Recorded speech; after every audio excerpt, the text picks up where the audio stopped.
What's good? What's good? We are live, man. I got a special guest today. We got a legend, Antonio Cromartie. Most of y'all should know him because if you're on this live right now, you should be a football fan. So, and if you don't know him, drafted number 19 in the 2006 draft by the San Diego Superchargers. Yes. We spent time with the Chargers, the Jets, the Cardinals, back with the Jets, the Colts. First team All Pro in 2017, 4-time Pro Bowler, interception leader in 2007. And then we had the tying of the record of 109-yard play. And that was that a field goal that you called? Yeah. Yeah, it Yeah. It was was a a field field goal. goal. I Yeah, had yeah, what? I think I had two guys tied after that. That was Patterson. Is it Patterson? yeah. I think And then Patterson. the kid from Jacksonville. Yeah, yeah, and I don't know if I misspoke, but first team All Pro in 2007. So appreciate you for coming on and joining us, man. We've talked offline several times. I know that you spent some time at A&M doing graduate assistant coaching. I know I've seen you online talking about all the coaching hires and how that goes, some of the NIL stuff, some of the recruiting stuff. So I just wanted to kind of, catch everybody up on what you're doing, but also your thoughts of what's going on, because I think this has actually been the craziest time for coaching hires for a cycle. Like everybody's in, everybody's out, everybody's getting extensions. You know what I mean? All the kids are Yeah. leaving. So just catch everybody up on what you're doing right now and what your end goal is of, the next 3 years, 5 years, this year, and we'll go from there. Definitely, man. I mean, right now, man, I'm just doing DB training right now. Okay. I'm honestly looking, me and a couple guys, I'm actually about to get ready to open up a training facility out here Okay. in the In next probably Houston, right? in Houston, in like the Cypress, Tomball Spring area. So I'm about to get ready to do that. Hopefully in the next 6 months it'll be done. But what I'm trying to do in the next 2 or 3 years, man, honestly, I'm trying to get back to coaching. I'm still trying to get back in. We got a couple fillers, but we'll see if they come if it comes true or not. But Yeah. nothing for me to get too excited about. I've been talking to a couple schools and a couple new staffs, so we'll see. Um, but right now, man, I'm just enjoying family and just doing my training with my kids, and that's it. Got you. So what was the time like at A&M with you doing the GA work? What was that like? Were they giving you any extra, roles, seeing who you are, knowing what you can do, or was it just, hey, no, we just got you as the GA and all that? And once again, I know we talked offline a little bit, but want to kind of go back over that. What was that time like at A&M? Oh man, it was fun and it was stressful at the same time because Yeah, you want to do a lot more. yeah, And when you want to do a lot more and give back to the game, it's just like, okay, you're strapped with what you can do. Just because one, you're not the coach, you're not, you don't have your own room. I'm just a GA, graduate assistant, trying to move myself in and try to work myself in that way. So I mean, it got a little stressful at times because you want to do a lot more. You want to try to help out a lot more. I think my first year, Elko actually gave me a lot more work to do okay, when I was there. Elko was like, shit, just hey, if you got something to say, just say it. yeah, Like, no, don't hold back. If you feel like I'm wrong about something, talk about it. Like we can talk about it in the defensive staff room. So like that part of it gave me a little freedom to be able to just express myself and just talk about like certain things from coverages. So like what would work in his system against certain teams. So honestly, man, my first year was probably my best year just because I had Elko. And yeah, Elko didn't give a damn about who has the right decision. He's wanting to just listen to everybody's opinions to make sure that he has final say. But if he got some opinion that can possibly change some of the things that he wanted to do, he wanted to hear about it. definitely. And that's what I respected a lot about Elko when he was there. Second year, man, I was having trouble just because the DB coach one didn't like me there. I was not his guy. I was Jimbo's guy. Yeah, And the recruiting was fun just for the simple fact, man, you got to build relationships.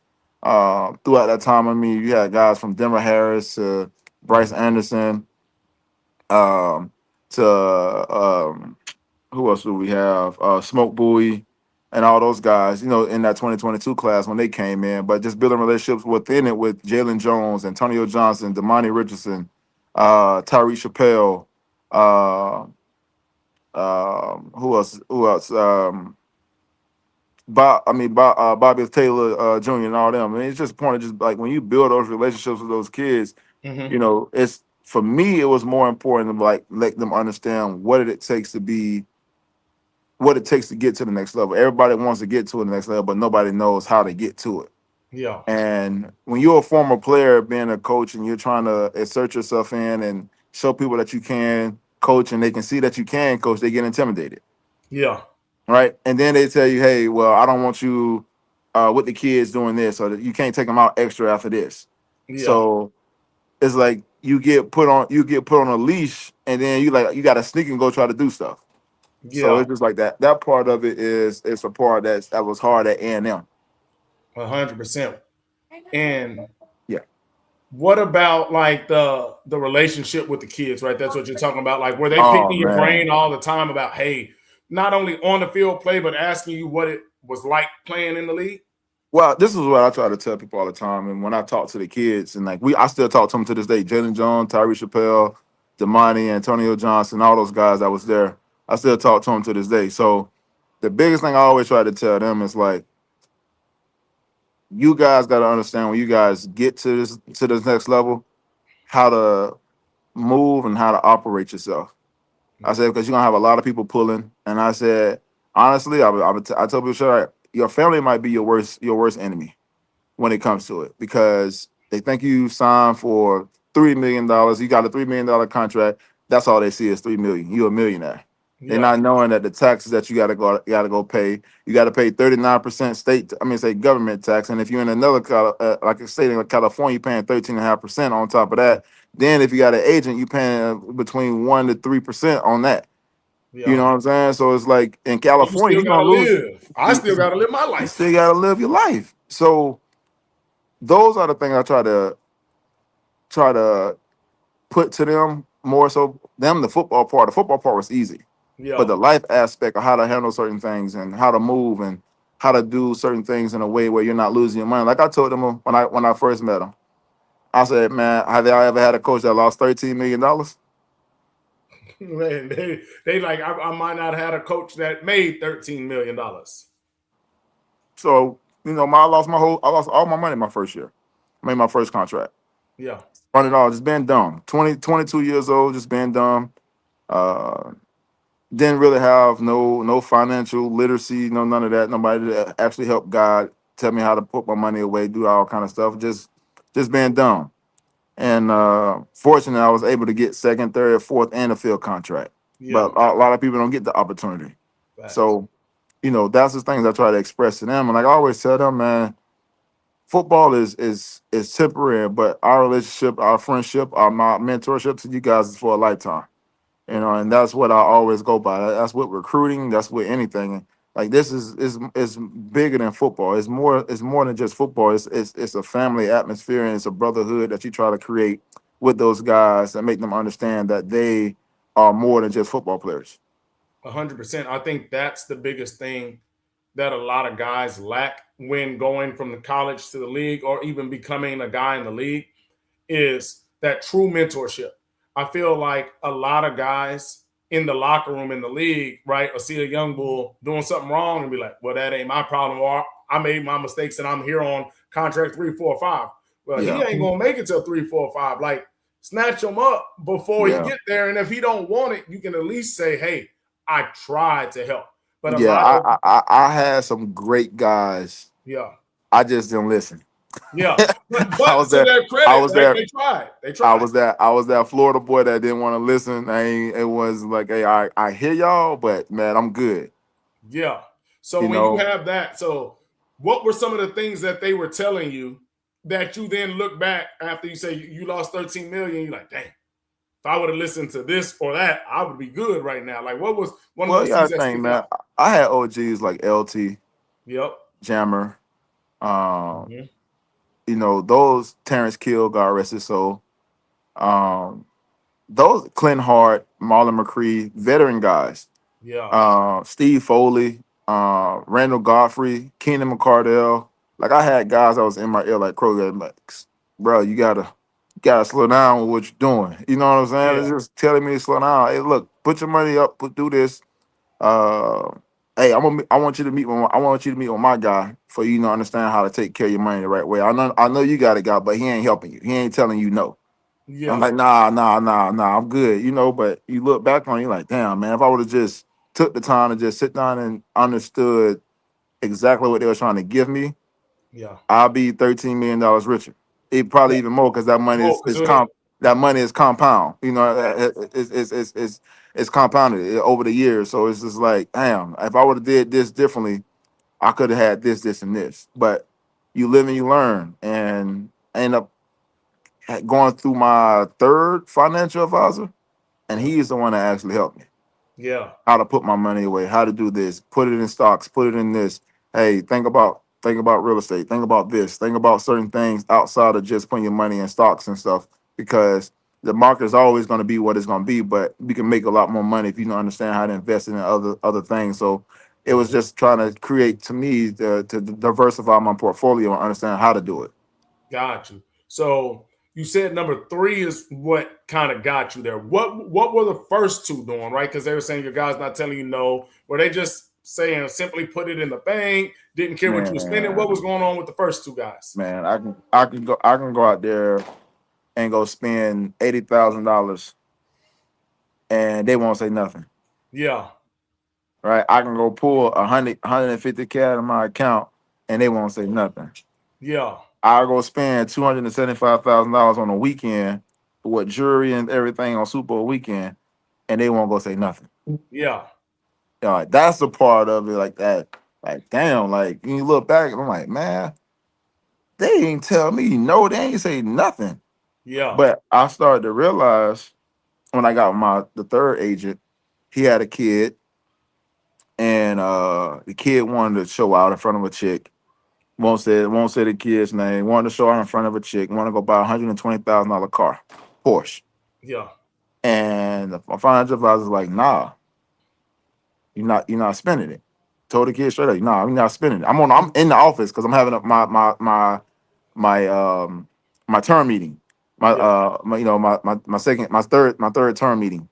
And you can just hit a kid, man, I'm gonna fire you if you don't give me this money. He's like, well, shit, just fire me. You can come up here and sign the paperwork. You can come. I'll release all your money to you, but I'm not finna be the one that's giving you the money for you can showboat in front of a female just Yeah. because you got it, you know.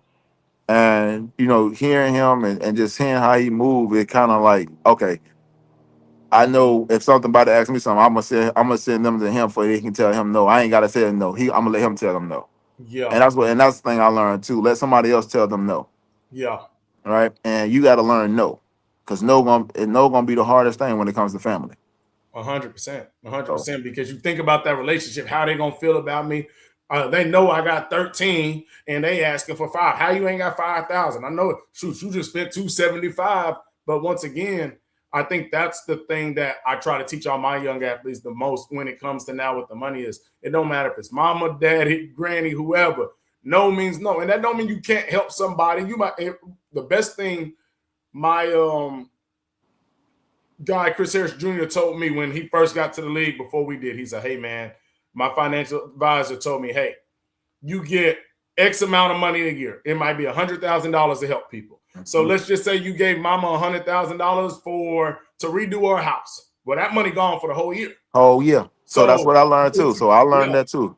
So when I actually got with him, I learned that too. To put a limit. If it's 20 to $30,000, that $30,000 for the whole entire year. Now, if they don't spend none of that $30,000, it'll recoup to itself. So now you add another $30,000. Now they got $60,000 for the year. So yeah, it's just like that's how you did it. And once that money was gone, somebody needed 10,000. Cool. This person got 10,000, and there was a group chat.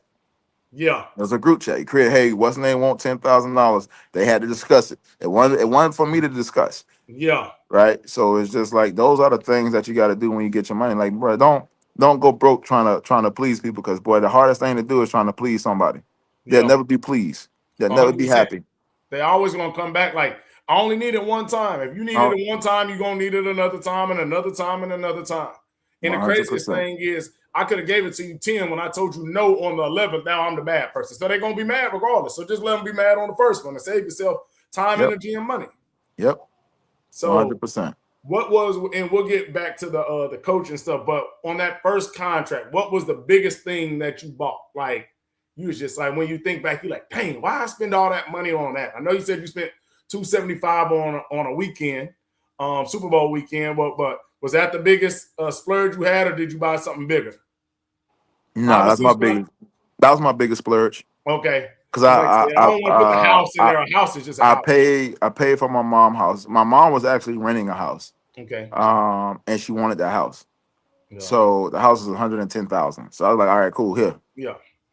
Like that was said and done. So Yeah.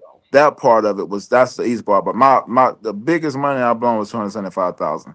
And Yeah. that weekend was 170,000 on jewelry, and rest of it was on strip club. Dang. So we know the strip club money gone. Do you got the jewelry still? I got some of the jewelry still. Some of it. I So sold it. I sold some of it. okay.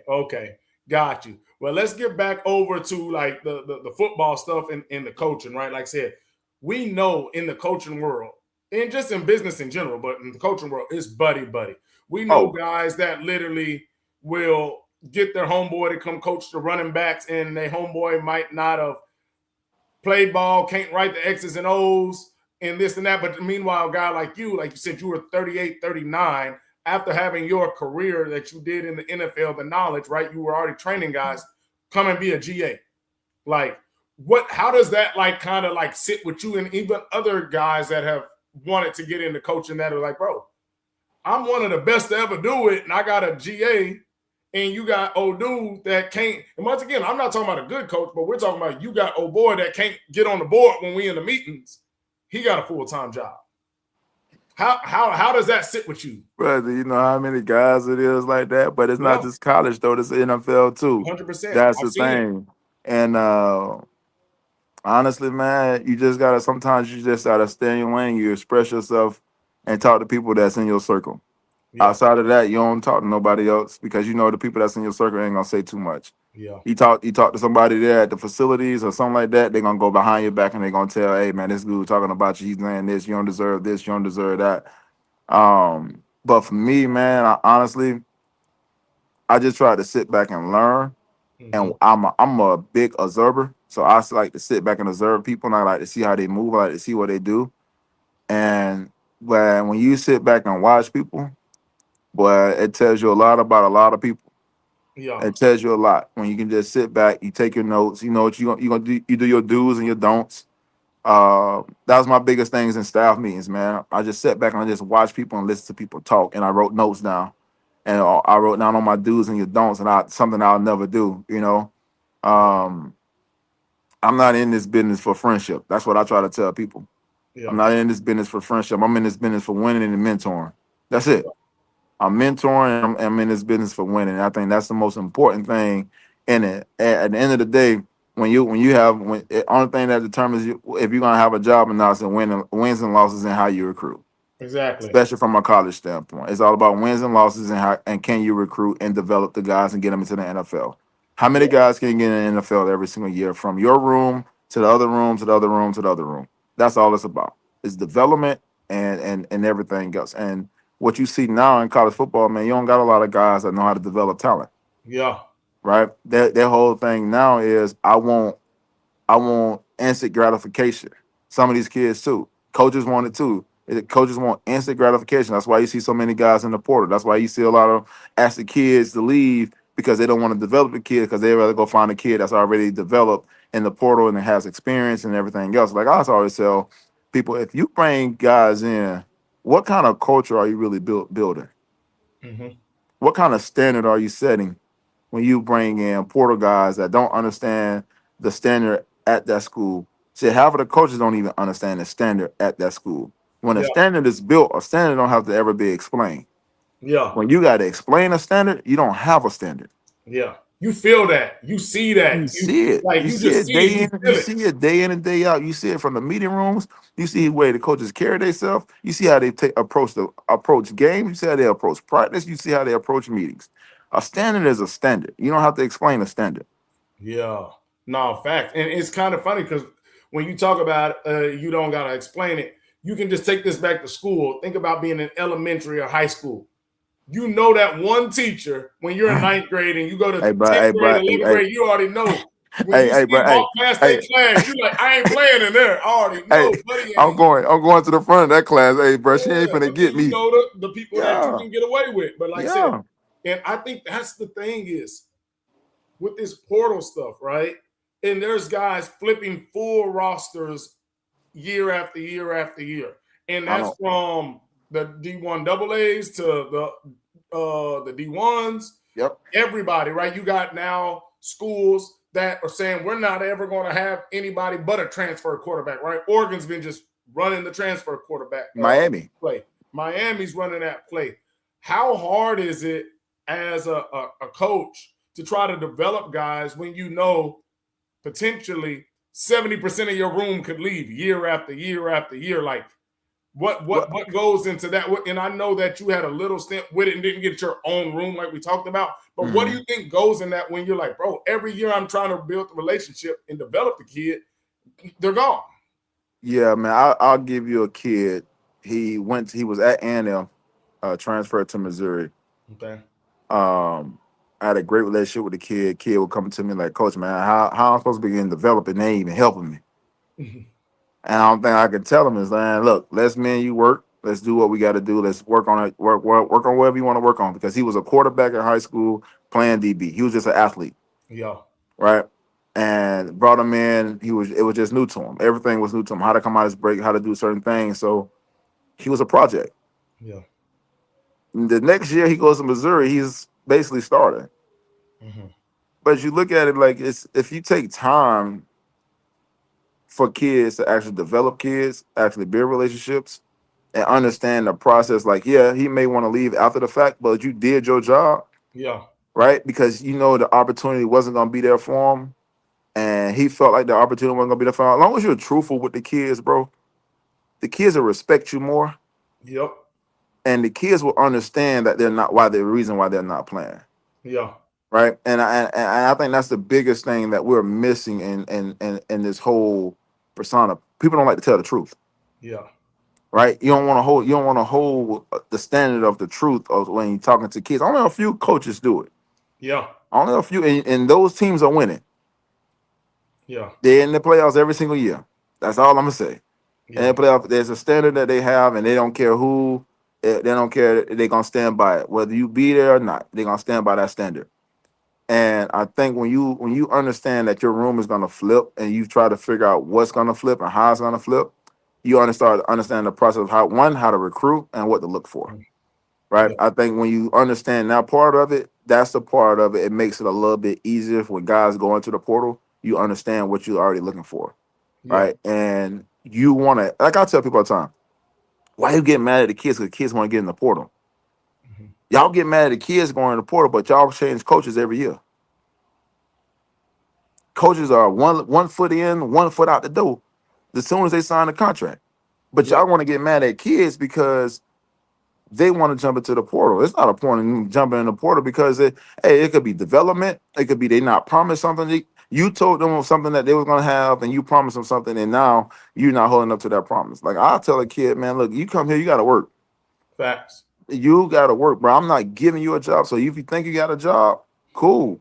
And that's the thing that the parents loved about me through the recruiting process was, Coach, you're the only person that really telling us. Like everybody else be telling us, well, you come in, you can have this, this, and this, and then you don't want to telling us you can work. You got to work for everything you want. Yeah. But that's the kind of relationships I try to build. Like I'm not finna sit here and lie to no damn kid just to have you. Like Yeah. I tell a kid, man, listen, whether you come to my school or not, I want you to be successful. Yeah. At the end of the day, my job is to build a relationship with you. My job is to mentor you. My job is to guide you on and off the field for you don't make the same mistakes that I made and you understand the mistakes that you made. So Yeah. now that you understand that part of it, now I can teach you how to be a ball player. I can teach you everything else because my job as a coach is not just to be a coach. My job is to be a mentor. My job is to be a teacher. My job is to be a father figure. My job is to be everything that I am called to be at that point in time for that kid or for those kids at that time. And I think a lot of coaches don't want to do that because, oh man, I'm away from my own kids. Well, that's cool. You accept. That's why you took this job. You took this job so you can provide for your kids. Yes, you don't see your kids as much, but this was your job that you wanted. If you didn't want this job, so you go work a 9 to 5. Facts. Because when you take on this job, there's a lot of responsibility with this job. Yes, you're a babysitter. Yes, you're a father. You're gonna see these kids more than you see your own kids. So take it with a grain of salt and go and move on. Understand what you're here for. Understand your purpose of why you're here. Why God have you here in this part of your life right now. What's the purpose of you being here? What's your purpose? How are you gonna guide? How are you gonna lead? How are you gonna get these young men to follow you and be all they can be at this point in time, up until they leave your school? And when they do leave your school, they understand the standard of what it's supposed to be.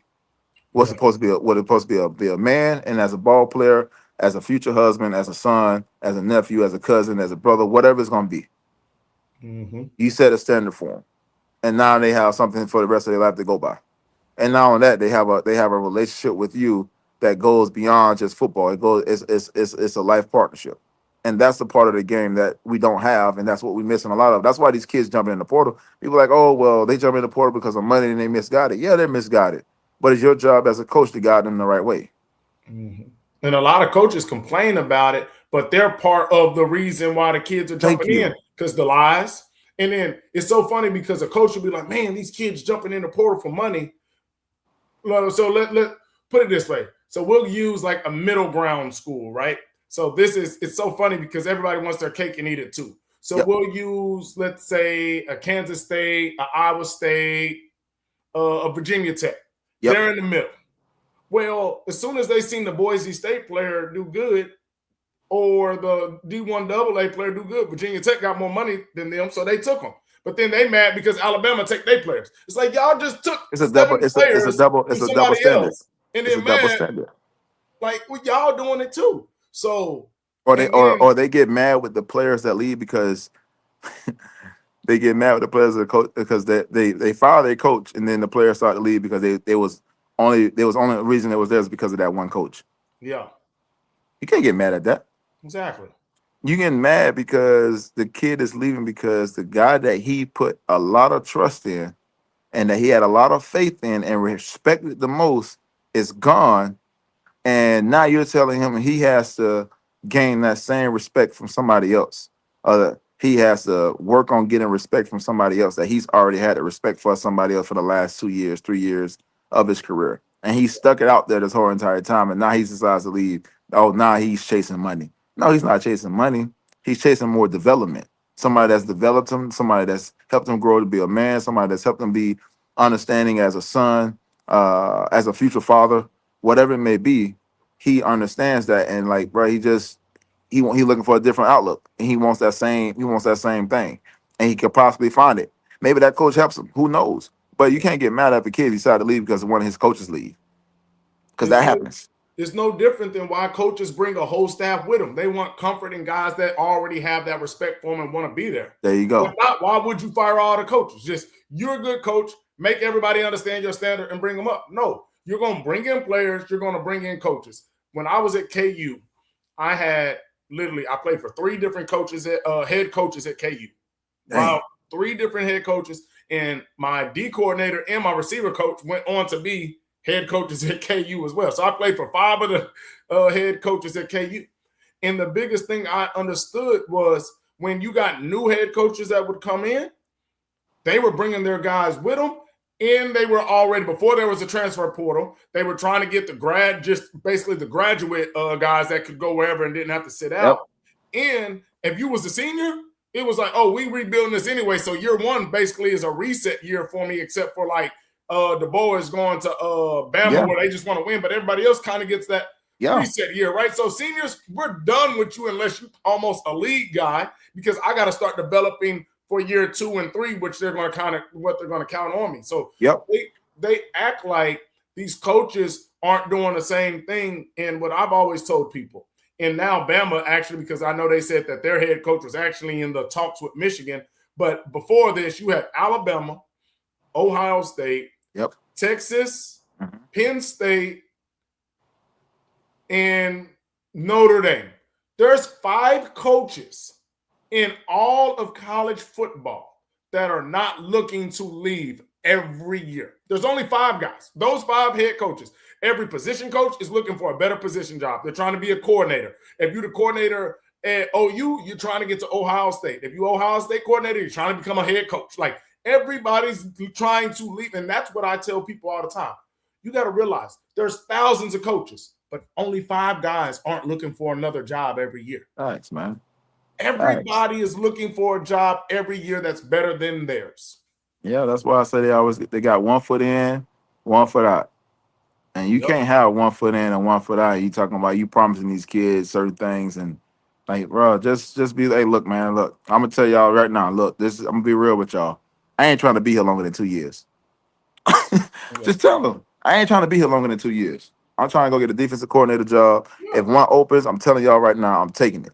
That's just what it is. Just be honest. And the players wouldn't be like, no, they'd be like, bro, I respect it, especially in this time, because guess what, coach? We trying to go get our money. Kansas, and I go, and I'm an All-American, don't expect me to be here. Because we bonded over the same thing. We pushing each other. Let's go get it, coach. But guess what? I'm not the one that's going to be like, nah, man, I think you should stay here, do this. If I had a kid for 2 years, his foundation already set. Yep. His fundamentals, everything is already set. There's nothing that can be broken. I done gave him the base. I done gave him his foundation. And somebody offer him $1.5 million and we're only giving him $500,000. Hey, dog, go take that 1.5. Exactly. Go take it. Like, hey, bro, because set them up to go ball over there too. I mean, that's you're gonna get money. My point exactly. I done set you up. Now, but the thing about it, the kids look at you like, damn, coach, you telling me to leave? I'm not telling you to leave. I'm telling you what it is. Like, hey, we only can pay you $500,000 to $600,000. That's all we can pay. This team is offering you 1.6, 1.5 to 1.6. You think I'm finna tell you he's finna turn down $1 million? If I'm a coach and somebody I'm thinking 500,000, they say, hey, Crow, we're gonna offer you $1.2 million just to come coach the DB room. Shit, I'm doing this to y'all. I got a family and I got goals and I gotta do it. Let me tell you two coaches that are good at that. Coach Calipari, he's numerous times where guys wanted to stay at Kentucky for another year. Let me see if Crow come back. But when I think it was DeMarcus Cousins wanted to stay, and he's like, bro, I know your situation. You gotta go. Can you hear me? Hold on. Okay. No. You can hear me? Hold on. It's on my end. Hold on. Okay, bet.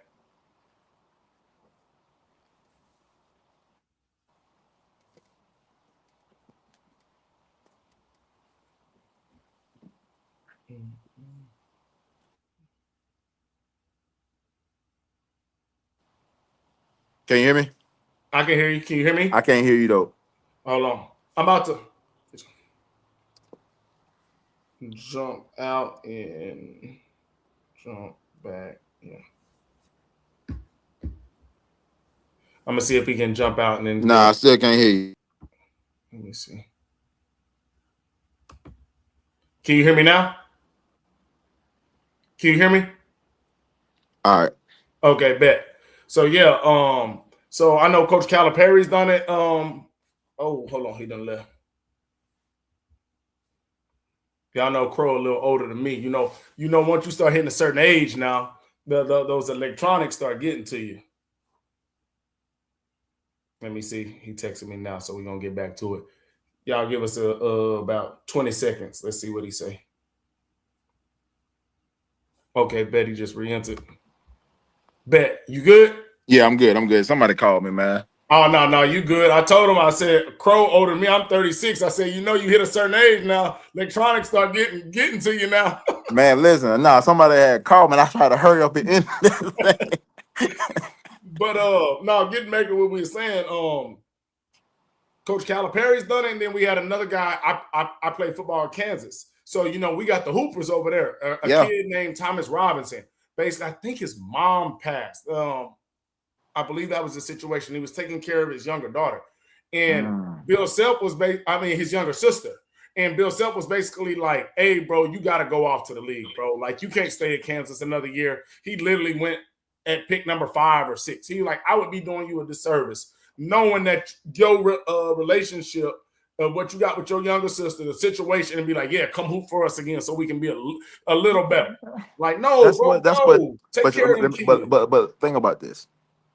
A lot of coaches ain't doing that no more. They being selfish. Yeah. Now, yeah, man, you got a second round grade, but man, you need to come back for another year. And what I'm coming back for another year for? I can improve my draft stock through the process. Facts. Interviewing, what I do on the field, the way I work out, I can interview, I can improve my draft stock. Why would I want to come back?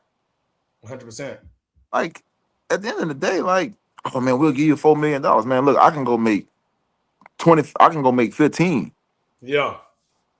In this football, every time you step on that field, it's a chance. Put it this way. I'll give you my story real quick. I played my true freshman year.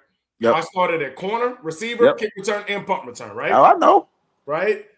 Go to my senior year. I got a 5th round draft grade. First game of the season. Score a touchdown. We go back in during a rain delay. We come back out. I catch a swing pass. I make the DB miss. I never get touched. Tore my groin, out for the season. Game 1. Done. So then I missed my senior year. So then I didn't redshirt. I get a medical. Remember back then it was hard as hell to play another year. Hey, but they didn't want to get no medical. You get 9 for any reason now. Just getting a medical red shirt, you can literally get hit by a bus and be like, we don't know. You should have tried to play through. But yeah, so I then come back. We get another head coach, which is Charlie Weiss my last year. We're terrible. I don't have a good year. Go through the draft process of had a great pro day, didn't go to combine or nothing, but then didn't get drafted. Just as simple as that. From 5th round to, hey, even if you have a decent year, you get priority free agent, bro. You've had a good career. We've seen it. Tour grown without getting touched, career is basically over. Why am I coming back as a 2nd round guaranteed guy pretty much and can only go up if I test good? No, football is not no sport where we're looking to try and put ourselves on that field anymore. Like I tell people my story too. Like I told the kids when I was over there at A&M. I mean, I tell the kids now too. Everything is about opportunity. Yeah. I played in 25 games in college, started only 1. Yeah. Tore my ACL my junior year and decided to leave school. Had a 5th round grade. And I'm like, man, I'm better than 95% of these dudes that's here. Like, I know I am. Only thing I need is to show I get an opportunity. I get invited to the combine, whatever. Tore the combine up, ended up being the 19th pick overall. Yeah. And did not play at all my junior year. Yeah. So, like I tell people all the time, man, it's about your opportunity. When you take advantage of your opportunities, man, and the opportunity that you do have, if you're prepared the right way and you put yourself in the opportunity to win, you're gonna win. Yeah. But a lot of these kids don't know how to do that because everything has been handed to them. They don't know how to work. Yeah. They don't know how to put their head down and just go about themselves and control the controllables. They don't know how to do that. They want to control everybody else stuff. They want to talk about what everybody else have and what everybody else is doing, rather than focusing on self. When you focus in on self, a lot of things start to come to light about who you really are, and you start to see what you really about. And when you understand your goal and your why and your purpose and why you're doing this, that's what's gonna feed you. Not these coaches. It's your why. Yeah. Your purpose. And that's what I always ask the kids. What's your why? What's your purpose? Why do you want to play your game? What's your purpose of playing this game? Because once I figure that out, and once you understand what that true why is, I can hold you accountable for it every single day. Yeah. And that's the thing I love about it, about college football. These kids got all kind of whys. Man, my mom is doing this. My mom's struggling, or man, I'm still my granny. My mom I haven't seen my mom since I was 5 years old. Whatever it may be, like you hear the stories, right? Oh man, I don't want to go back to the hood, or I just want to put on for my boys and make sure that they good and my mom's good and my dad's good. Okay, that's your why. So when I come at you respectfully, and I'm coming at you in a way that you're telling me your why, but every single day you're not showing me you're going to come out here and participate and do the things you're supposed to do. how can anybody look at you and be like, you serious about football? Yeah. Because if you didn't told me your why, so now it's my job to hold you accountable to that every single day as Yeah. a coach, and I'm gonna hold myself accountable because you told me that why. My purpose is to get you where you want to be. So I'm gonna do my best to get you there. But it takes a two-way street. You gotta want to be there more than I do. I can't Yeah. want this more than you, and that's what the same thing I tell my own kids. I can't want what you want more than you. I can't tell you to go get up in the morning and go work out. I can't wake you up to get you go to school because when you gone from here, don't look for me to call you because I'm not gonna call you to wake you up in the morning to tell you where you need to be. I'm trying to get some sleep. Yeah. you know, And did but my it's thing. just And that's the thing. They don't realize that. yeah, I've done what I needed to do for my life. Now, am I going to help you, give you resources? But I'm not about to wake you up every day. I'm not about to beg you to go work out because, once again, when you get there, it's going to be a waste of time anyway. I want you to wake up because you wanted to be there because now you're going to grind doing a workout. But when I drug you out of bed, it's no different when you young, right? And don't want to go to church or mama yep, drag you there. Whole time you in there, you mad, you ain't listening to nothing. You need to want to be there because now you're going to listen. You're going to participate. You're going to grind. facts. You're going to, when it gets hard, you're going to say, I wanted to be here. So let's push through instead of being like, oh, I'm ready for this to get over. Pops made me come here. Kids they don't want to be there themselves. They want Yeah, to be they coddled and want drugged they there. want to be glorified. Like, come on now. They want to be glorified for they even put in the work, Yeah. or they And, want to be glorified for the things they did in high school. mm-hmm. Bro, once you step on that campus, everything you did in high school is not. It don't even matter no more. Yeah. Yeah, that 5 star, all that don't matter to me no more. I Facts. got I got I got two. I got 1 to 2, maybe I got 1 to 3 years with you. Yeah. I'm gonna give you a 2 year plan just in case you want to transfer, and I'm gonna give you a 3 year plan just in case you want to leave and go off into the NFL, and I'm gonna give you a 4 year plan if you still here. Yeah. That's my job as a coach. I'm gonna give you a 2, 3, and a 4. Yeah. This is what we can do for over the next 2 years. This is how I do it. If you decide to leave and things are still not working out, cool. Here you go. Hey, I will help you get into whatever school you try to get into. Just make sure your off the field stuff don't outweigh your on the field stuff. Mm-hmm. That's No, accountability. 100%. And coaches don't. A lot of coaches don't want to take accountability. Even head coaches. Yeah. Like I always say, like one of my guys, man, who was a head coach, he gave me some stuff, man, because I was interviewing for some head coaches jobs a couple years ago, and it's ownership. As a head coach, you are the CEO, you are the president, you are everything over the top. Everybody else you give ownership to. Your offensive coordinator is the ownership of the offense. Your defense coordinator ownership, he got that.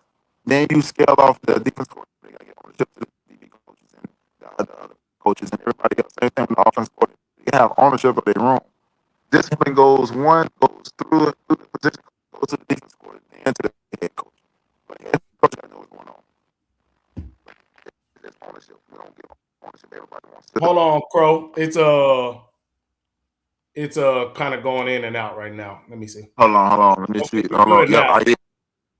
Hold on. Nah, it was static on your end coming through when you was talking too. Okay. All right, we're good now. Bet. Can you hear me? Yeah, I can hear you. All right. So yeah, man, it's all about ownership, man, and guys taking accountability and responsibility for their own room and understanding that you got help inside that room to make sure guys are being successful on and off the field. Yeah. And that's the thing that I've been trying to drive into other people, just like understanding the ownership part and understanding the responsibility. Like, bro, people get mad because coaches get mad, like, man, this kid messing up. Well, dog, that's your kid. Yeah. You gonna see that kid more. That kid gonna see you more than he's gonna see his parents over the next 365 days. Facts. He's gonna And it talk to ain't even you more. close. He's gonna talk to you more than he talked to his parents on over the phone. So it's Yeah. your job to build a relationship. It's your job to get to know that kid. It's your job to know that kid in and out to make sure that he understands what the standard is. But you also understand his trigger points. You also understand what triggers him. You understand what makes him go. You understand that what makes him gets down on himself. You understand all that. You understand the body language. You understand that. Now your job is to be Your job is to be the psychologist in your room. Your job is to be a mentor in your room. Your job is to be the discipliner in your room. Your job is to be everything that is called to be a coach in that room. And a lot of these guys don't understand that, man. Even coaches, like man, like this Ben, like Ben and them is like, oh, here this kid, he's trouble again. It's this, it's this. No, it's not trouble. He just misunderstood. Go talk to him. Go Yeah. have a conversation. Understand why he's acting this way. What's going on at home. Making him going this way. Did a friend died? Did something happen? Did anything happen? 'Cause a lot of these kids don't know how to express themselves the right way. Hey, can you hear me? It was good, and then it went in. Go ahead, talk again. It's going in and out a little bit. I don't know what it is. I don't know if it's just a connection. Like it was good, and then it just. Oh, hold on. See if I can't hear you. Let me see. Unmute mic. It says your mic is muted right now. Let me see if we get them back in there.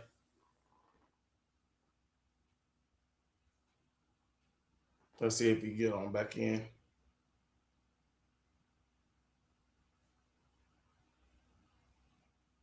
Cool. We'll see if you get back in, man. Hey, my boy Crow is spitting bars, man. Spitting facts. And I'm blessed to be able to get guys like this on. And we're about to bring way more NFL guys, way more former NFL guys. So hopefully y'all like that. So let me know if you have liked this episode. Let me know who you would want else to join. Make sure you please go to the YouTube channel, DP2 Nice. You see subscribe at the bottom. Please go subscribe so we can get more of these guys on. Make sure y'all liking, subscribing, commenting, doing all those good things because 2026 we're going up. We're going to bring a lot of these NFL guys. Try and get coaches, try and get players, former players, try and get a lot of top level high school and college talent, just so y'all can see behind the scenes. I know we go back and forth a lot. Excuse me, on Facebook and IG, Twitter, but we really do this. I got a lot of good connections. Got a lot of guys know what I've done in the sports world as a player, as well as you know what I mean, as a trainer. So trust me, 2026 we're gonna do a lot of really good things, and then we're gonna go from there. Let me see. I'm about to text Crow real quick and go and see what he say. You're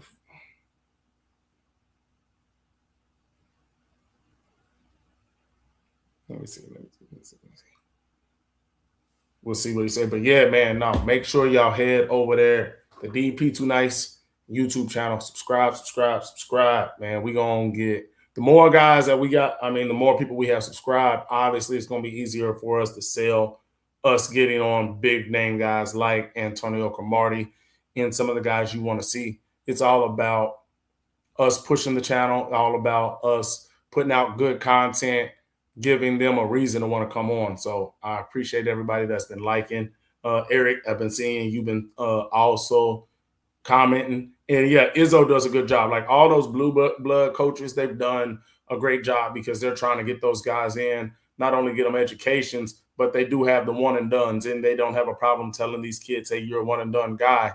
Come on in. And if we got to go, you got to go. Ain't no point in you sitting here, right? You came here to play college basketball, and your dream is to play in the NBA. So I've seen, like I said, Izzo do a great job with that. Calipari do a great job with that. Coach K's done a great job when he was at Duke. Bill Self has done a great job of telling guys, don't just sit here to be here and say, oh, I played for Duke and I got to do my 4 years. Like, no, go take care of your family just like I'm taking care of mine. So I think that's what a lot of coaches, and as you see from a guy that's been in the college room as a player, the NFL room as a player, and then the college room as a coach, and then working with athletes, is a lot of these things that y'all see players doing is not just because the player's randomly doing it. You do have that. But you also have these coaches that are sitting there telling blatant lies to players of, hey, this is what you're going to do. This is how we're going to use you. You're going to play this position. They get there, and it's literally totally different than what they brought them in there for. So, of course, they jump in the portal, and everybody thinks it's only money. Are some of the kids going for money? Yes, but not all of them. Because remember, if you're a guy at X school and you didn't play, you're not going into the portal for money because the coach is going to use that against you. Hey, how are you trying to go get more money from us and you didn't play at your last school? Will they pay you? Yes, because it's part of the job now. But they're not going to just sit there and be like, oh, well, coach, I was making $500,000 at X school. I want $800,000 even though I didn't play. The guys that are getting more money is the guys that balled out, basically getting a contract extension from their school or getting a re-up from another school, right? That's the like for instance, a Gibbs for the Lions when he was with Georgia Tech. He went crazy, led the ACC in rushing, and then went to Alabama. You get a Cam Ward who showed really that went from no offers to Incarnate Ward to Washington State to Miami because he just kept showing improvement, right? And then there's guys that literally go school to school to school, but they're not just bouncing around getting bagged when you see them went to 5 schools.